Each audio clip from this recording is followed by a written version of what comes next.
Figured I'd take a little behind the scenes video. pH in the feed right now. We got 4.5 gallons here of about 200 parts per million with the bloom booster in there still. Gonna keep that bloom booster going to the end, until we start flushing. Sorry about that. For those who don't know what flushing is, it's getting rid of all those nutrients in the root system, because you don't want those nutrients going into the flower at the end. You don't want to be consuming those nutrients. So flushing is hitting the root ball with just water. Last few feedings are just water. Flush out, and you want to get it to drip every time, ideally, because you want to leach all those nutrients right out of the root system. You want to pull them all out. So you guys will see me doing that at the end, but for now we got this heavy feed.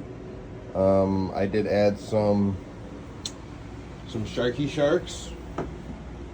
Been a little while. Add some Great White to it.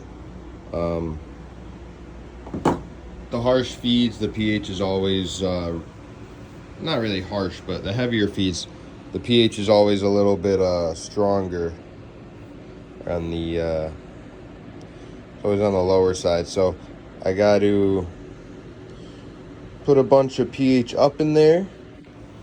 See this right here, some pH up,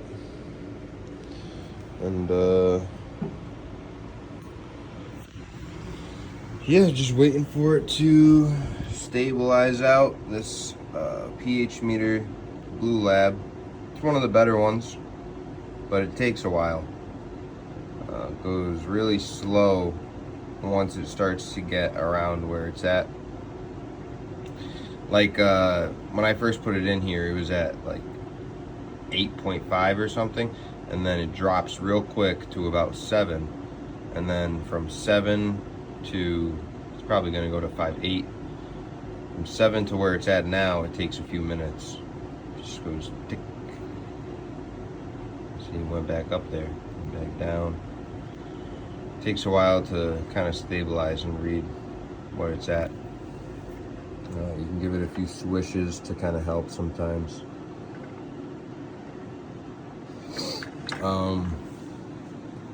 What else? I got these stakes laid out because I'm going to stake those Purple Queen in the back. Even though they're not really too heavy yet, you might wonder why I'm staking. It's to spread out all the branches. You want to give all those little nugs some light. You want to get all the leaves spread out so you have good light penetration to all the foliage, so that it can produce quality buds for you. When I got branches hanging over each other like that, a lot of those nugs on the bottom there don't get much light, and they end up not getting too big, not even big, but just, they're kind of like, they call it larfy, a little like kind of shitty nugs.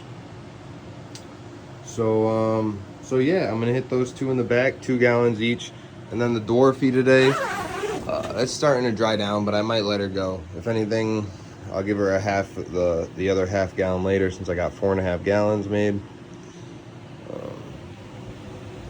Wedding Crashers budding up,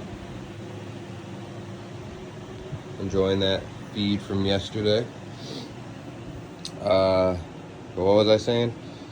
Yeah, I'm gonna stake those. Get those branches spread out. These aren't really as necessary. I mean, I guess I could stake the dwarf, but like, stakes would just be in the way in the middle there, and don't really need to. Don't care about that too much. Those Purple Queen in the back are gonna be my my big yielders. That'll be most of my quantity there. So I want to make sure all those buds get some good lighting, good aeration. And yeah, figured I'd show you guys now. It turns off every now and then while I'm reading it. I already put some pH up in there because I knew it was going to be low. Put about 5 milliliters pH up in there. I'm going to hit it probably another 5, maybe another 10. Bring it up to like 6.2. I usually keep it on the lower side between 6 and 7. I want your pH between 6 and 7, but I usually like it a little below 6.5. I just feel like the nutrients taken up better around there. So yeah, humidity is down to 46 right now because I got the door open. Probably the lowest it's been in a while, but since we got some heavy feeds coming in, probably be beneficial for them. Allow them to transpire that water and get rid of that water that they have in there. When it's too humid, the plants can't get rid of any of that water. It's almost impossible for them. They're fighting against the humidity. So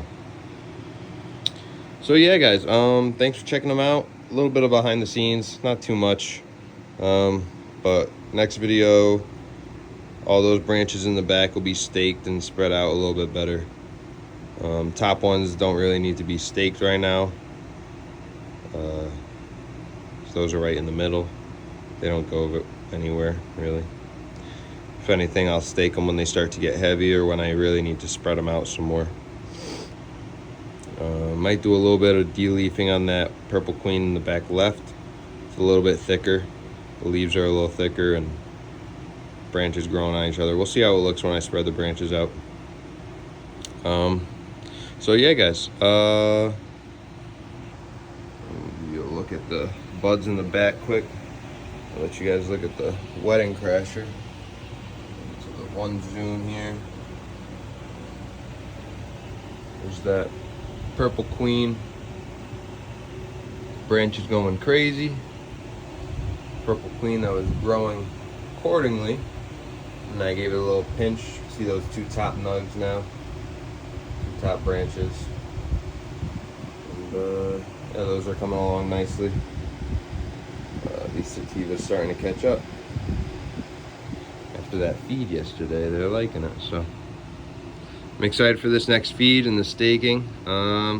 Thanks for checking them out, guys. I'll see you next time. Peace out.